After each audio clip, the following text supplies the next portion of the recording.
दिल्ली नगर निगम में एल्डरमैन की नियुक्ति पर आए सुप्रीम कोर्ट के फैसले पर राजनिवास का कहना है कि आप सरकार को आत्ममंथन और आत्मनिरीक्षण करने की जरूरत है। एक ओर दिल्ली में इस वक्त सरकार लगातार गिरती जा रही है, लेकिन वहीं दूसरी ओर दिल्ली में एलजी तमाम बड़े बयान देते नजर आ रहे हैं। क्या है ये पूरा मामला, आइए बताते हैं इस रिपोर्ट में। राजनिवास ने बुधवार को कहा कि एनसीडी में एल्डरमैन की नियुक्ति पर सुप्रीम कोर्ट का फैसला आप सरकार के लिए आत्ममंथन और आत्मनिरीक्षण की जरूरत जताता है। इसके साथ ही राजनिवास का यह भी कहना है कि उम्मीद इस बात की जताई जा रही है कि अब नगर निगम में स्थायी समिति के गठन की प्रक्रिया में तेजी देखने को मिलेगी। राजनिवास ने बुधवार शाम को एक बयान में दिल्ली सरकार पर व्यर्थ मुकदमेबाजी में शामिल होने का आरोप लगाते हुए साफ तौर पर कहा कि सरकार ने न केवल शीर्ष अदालत का समय बर्बाद किया है, बल्कि एनसीडी को जानबूझकर पंगु बना दिया है। बयान में यह भी कहा गया कि यह फैसला सत्तासीन सरकार और उसके नेताओं का आत्मविलोकन और आत्मनिरीक्षण करने का आह्वान करता है। जनहित सर्वोपरि है और इसे मैदानी लड़ाई की वेदी पर बलिदान नहीं किया जा सकता। आपको बता दें कि सुप्रीम कोर्ट ने दिल्ली नगर निगम में 10 एल्डरमैन नामित करने के दिल्ली के उपराज्यपाल वीके सक्सेना के फैसले को बरकरार रखा है। सुप्रीम कोर्ट का कहना है कि दिल्ली नगर निगम में 10 एल्डरमैन नामित करने के एलजी के फैसले को मंत्रिपरिषद की सहायता और सलाह की आवश्यकता नहीं है। सुप्रीम कोर्ट ने यह भी कहा कि एनसीडी में सदस्यों को नामित करने की एलजी की शक्ति एक वैधानिक शक्ति है, न कि कार्यकारी शक्ति। इससे पहले दिल्ली में एनसीडी के पार्षदों की नियुक्ति का फैसला बिना अरविंद केजरीवाल सरकार के मंत्रियों में विचार विमर्श कर किए जाने का आपने विरोध किया था।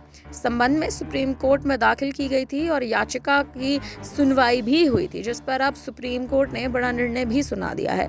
इस पूरे मामले पर आप आम आदमी पार्टी की मंत्री अतिशी मार्लेना ने भी बड़ा बयान दिया है।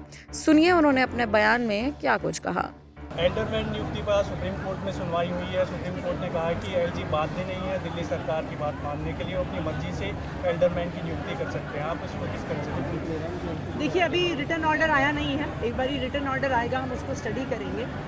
लेकिन जो फैसला कोर्ट में सुनाया गया, हम सुप्रीम कोर्ट के साथ सम्मानपूर्वक तरीके से असहमत हैं, क्योंकि अगर एक चुनी हुई सरकार को बाईपास किया जाएगा, अगर जनता के जनादेश को बाईपास किया जाएगा और एक मनोनीत व्यक्ति द्वारा फैसले किए जाएंगे, अगर एक चुनी हुई म्यूनिसिपल कॉरपोरेशन की संख्या को एक नॉमिनेटेड व्यक्ति द्वारा उसकी मेजॉरिटी को चेंज किया जा सकता है, उसकी सरकार को चेंज किया जा सकता है, तो इससे तो लोकतंत्र का हनन हो रहा है।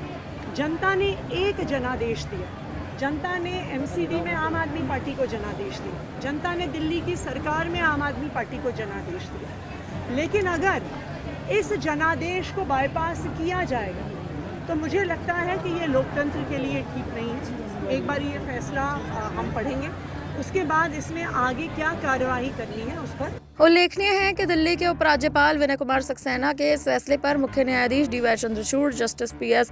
नरसिम्हा, जे.बी. पारडीवाली ने पिछले साल 17 मई को सुनवाई के बाद आदेश को सुरक्षित रख लिया था।